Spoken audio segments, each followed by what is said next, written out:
तो हर middle class आदमी का एक ही सपना होता है कि फ्यूचर में एक बहुत ही अच्छी नौकरी मिले और उस नौकरी से बहुत ही अच्छी इनकम कमा सके और जब उसकी सैलरी अच्छी हो तो वो एक बेहतर ज़िंदगी जी सके। मगर जब मंथ के आखिरी में जब उसके हाथ में उसकी सैलरी और सैलरी स्लिप हाथ में आती है तो एक चीज़ जो देख के सबसे ज़्यादा उसको खटकती है वह है उसकी सैलरी पे लगने वाला टैक्स।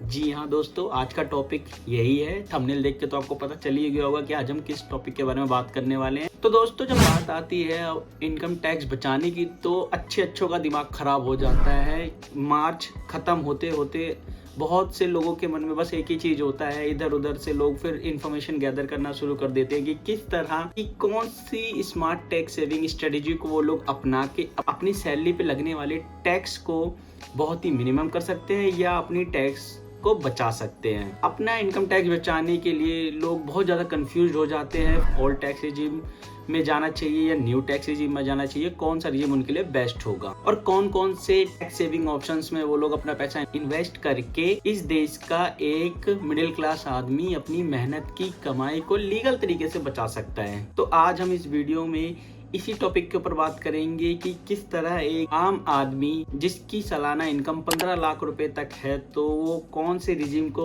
अपनाकर और कैसे वो एक स्मार्ट और बेस्ट टैक्स सेविंग स्ट्रेटेजी को अपनाकर अपना इनकम टैक्स बहुत ही मिनिमम कर सकता है या तो कैसे कि एकदम ना के बराबर कर सकता है। मैं ये नहीं कह रहा है कि आप लोग गलत तरीके से अपना टैक्स बचाओ, बट हम यहाँ पर कुछ सही तरीके से इन्वेस्टमेंट करके अपना टैक्स बचाएंगे ताकि लोगों को एक अच्छी सीख मिल सके और देश की जीडीपी और देश के एक बेहतर भविष्य में आप अपना एक बेहतर योगदान कर सके और एक देश के जागरूक नागरिक बन सके। तो चलिए वीडियो को शुरू करते हैं। जो सबसे पहला और जो सबका फेवरेट है वो है सेक्शन 80C। अगर आप पुराने टैक्स रिजिम में हो तो आप सेक्शन 80C के under max to max 1.5 lakh तक की इन्वेस्टमेंट करके अपना मैक्सिमम टैक्स बचा सकते हो। सबसे पहला है पीपीएफ। ये 15 सालों का लॉन्ग टर्म सॉलिड ऑप्शन है। अगर आप इसमें 15 साल तक कंसिस्टेंट होके इन्वेस्टमेंट करते हो तो आपको बहुत अच्छे रिटर्न मिलने के चांसेस होते हैं। सेकंड आता है ईपीएफ, एम्प्लॉय प्रोविडेंट फंड। अगर आप जॉब वाले हो तो ये आपकी सैलरी में ऑलरेडी डिडक्ट हो रहा होता है, जो कि हर कंपनी अपने एम्प्लॉयज का पीएफ काटती है। एनएफसी फिक्स रिटर्न का ऑप्शन है, मगर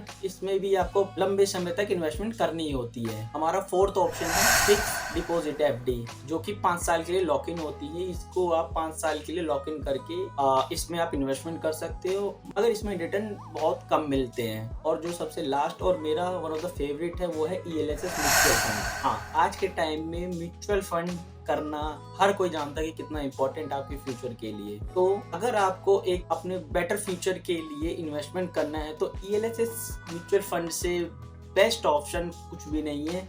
इसमें आप मंथली भी एसआईपी करके अपनी इन्वेस्टमेंट कर सकते हो या फिर आप वन टाइम भी इसमें इन्वेस्टमेंट करके अपना टैक्स बचा सकते हो।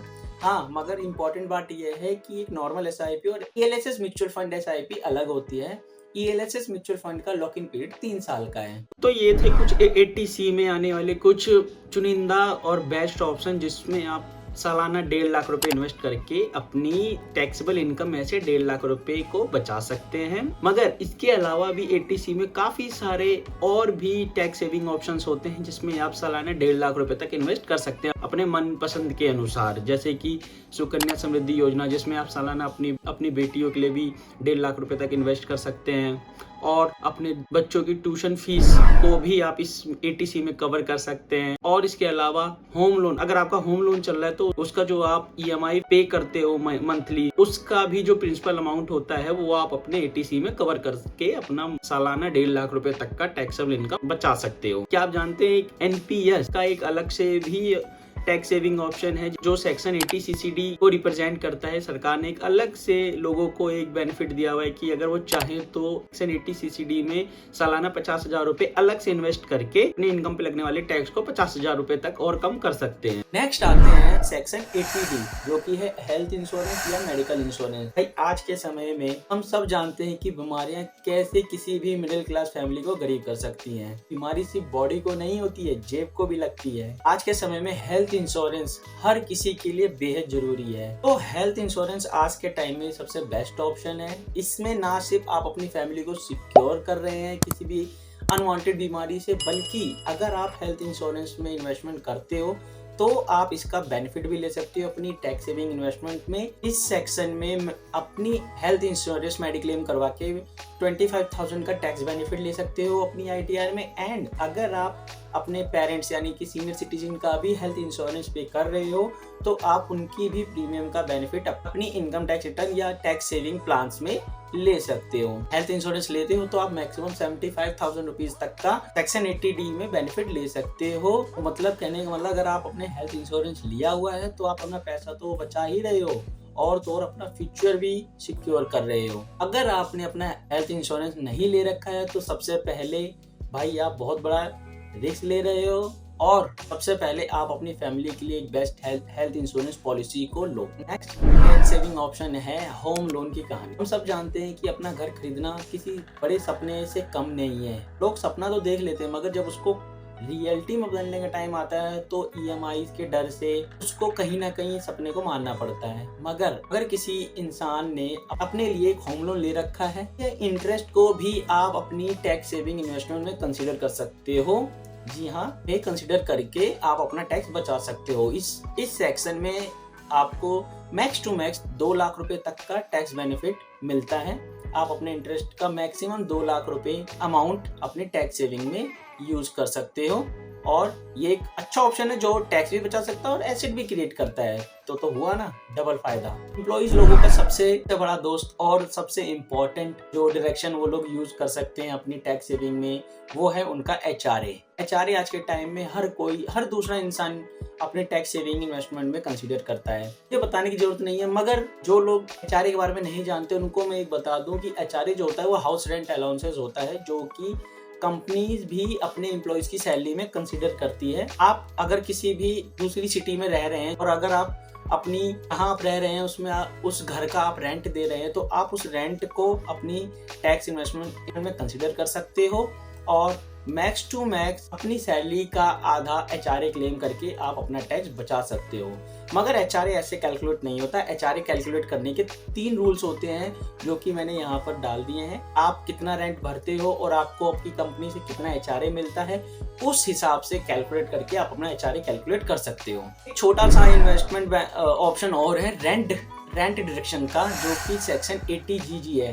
अगर आप रेंट पे रहते हो और अगर आपकी कंपनी आपको आपकी सैलरी में HRA का ऑप्शन नहीं देती तो भाई चिंता मत करो। आप अपनी ITR भरने के टाइम पे 80GG के अकॉर्डिंग साल का 60,000 रुपए अपने टैक्स सेविंग में यूज कर सकते हो। 60,000 रुपए तक का बेनिफिट ले सकते हो। इसके अलावा भी कुछ और टैक्स सेविंग ऑप्शंस भी हैं जिसमें आप अगर साल में कुछ भी अमाउंट इन्वेस्ट करते हैं या आप अपनी तरफ से कुछ खर्चा कर रहे हैं तो उसका क्लेम आप अपनी इनकम टैक्स रिटर्न में ले सकते हैं। जैसे कि 80E अगर आपने अपनी पढ़ाई के लिए एजुकेशन लोन ले रखा है तो एक लिमिट तक आप उस एजुकेशन लोन पे लगने वाले इंटरेस्ट अमाउंट को भी आप अपनी ITR में दिखाकर उसका बेनिफिट ले सकते हैं। अगर आप किसी भी पॉलिटिकल पार्टी या किसी भी मंदिर ट्रस्ट या वटेवर कहीं पे भी डोनेशन करते हैं, साल में डोनेशन करते हैं तो आप उसको भी अपनी इनकम टैक्स रिटर्न में वो खर्चा दिखा के 80G के अकॉर्डिंग आप अपना उस अमाउंट का भी टैक्स सेविंग बेनिफिट ले सकते हैं। या तो आप अपना 50% या 100% डोनेशन का अमाउंट क्लेम कर सकते हैं अपनी ITR।